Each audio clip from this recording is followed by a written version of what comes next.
Radicals don't really have an equivalent in English, so we'll just go straight into an example and then extrapolate from there. So I've got three adjectives, yeah? Jadidun, gharibun, qaribun. So it's no accident that they rhyme. In fact, you'll see that they rhyme in a very specific way. So you'll see on the first letter, even though the first letter changes, the first letter always has a fatha, yeah? So if we were to write this out, we would say that the first letter changes, but it has a fatha. We can see that the second letter always changes, but the kasra is a constant, yeah? So even though the second letter changes, the kasra is a constant. The third letter, we can see that the ya is always present, and this ya always has a sukoon. And in the final example, we can see that even though the letters are changing, the tanween remains the same, yeah? So the letters change, but the tanween remains the same. So you can see how all three of these adjectives fall into this specific pattern.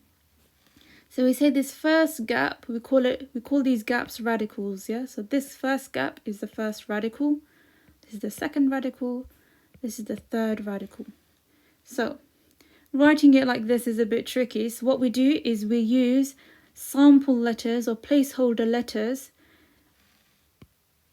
in place of the gaps where the radicals should be. So the first sample letter is, whenever there's a first radical, we use a fa as a sample letter in place of that first radical.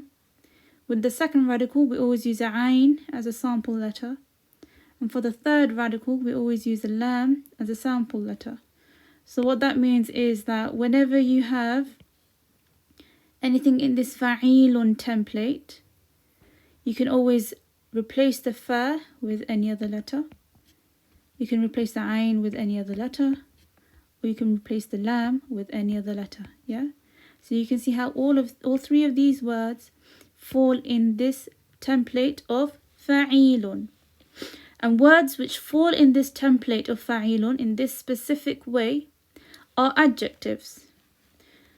And words that also fall into this template can also be nouns, yeah? So you can see how ra'isun, safirun and khabirun are all nouns, but you can see how they fall into this specific template, yeah? You can see how their first letter is fatha, even though you interchange the fa with their respective letters, yeah? The second letter always has a kasra, and we replace the ayn with their respective letters. We can see that in the third letter is always a ya with a sukoon, and this lam is replaced with any other letter, but it always has a tanween. So all of these words fall on the fa'ilun template.